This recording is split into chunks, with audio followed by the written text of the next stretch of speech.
Hi, my name is Matt Maxwell, and I'm a product manager for Tektronix Spectrum Analyzers. And this quick how-to video will talk about how to use RSA 607A real-time spectrum analyzer controlled from a PC to conduct wireless LAN parametric RF testing for the physical layer test, testing against the IEEE 802.11 standards.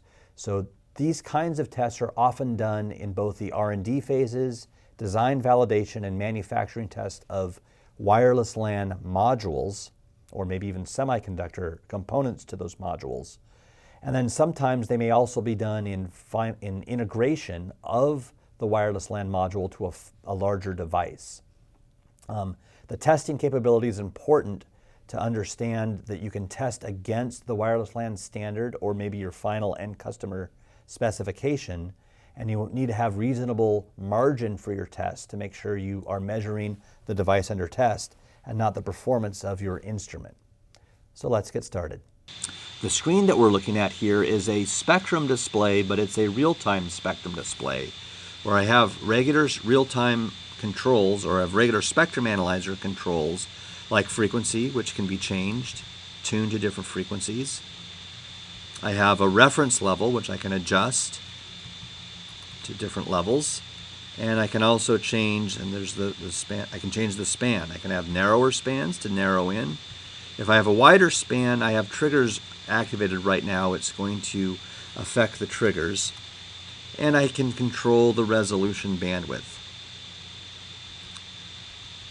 And if I don't like the state it's in, I just backspace and hit enter again. What's interesting about this display is you've noticed it has a very good update rate with the max hold trace for what is really a very low duty cycle signal, which can be very helpful when you're trying to make sure that the signal is really present, to make sure the signal is really on, or the device is really on.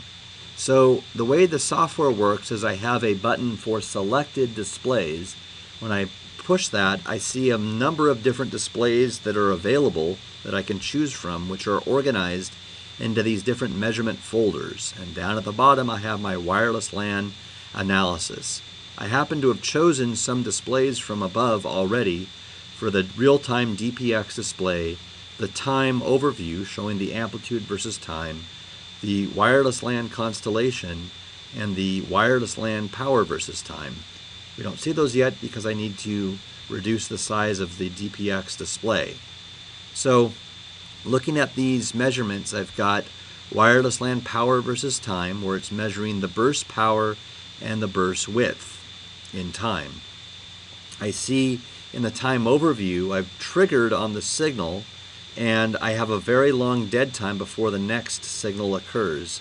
If I really want to know what that dead time is, I can increase the analysis length and wait till I see another one. But that's going to take longer and longer. Now I'm doing half a second, 500 milliseconds of signal before I see the next wireless LAN burst here. I don't even see it inside of that time. So I'm going to go back to a smaller burst, maybe 90 milliseconds. And then in this lower display in the lower left, I have the constellation diagram. So this is showing the 64 QAM version of the signal. And really what I want to kind of highlight here are the measurement parameters that are available for both controlling the analyzer from the bench as well as setting up parametric testing for that. So a helpful display here might be the wireless LAN summary. So I'll add that. And maybe now that we've seen the constellation diagram, it's just sort of a visual indicator.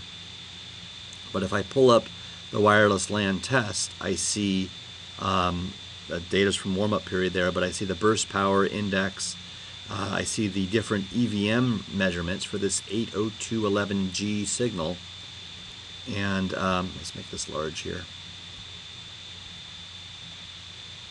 I see the packet format, the data modulation, the guard interval, different components of the signals, parameters for their error vector magnitude, and average power. The SIG data, it's passed the parity check.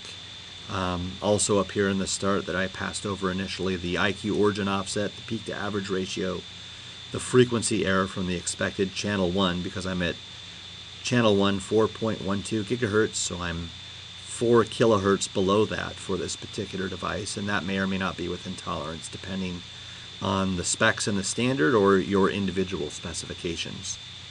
So the point here really is I have a very easy to drive piece of software that can perform these different analysis. The type of signal has been selected by 802.11g with a 20 megahertz bandwidth, which is the default settings. If I have more than one burst, I can select which burst that I need to analyze. There's the equalizer that's used, so it's training on the preamble and automatically detecting the type of modulation, in this case 64 QAM, that's being used, and it's pilot tracking based on the phase. We're not displaying any data at the moment, but I could choose to display just the symbols or the symbols and subcarriers. Looking at the analysis length, it's a 22,500 symbols. The EVM is in dB. I could look at the EVM in percent if I'd rather. And there's different preferences here, looking at the time units, the frequency units, and the radix, hex, or binary.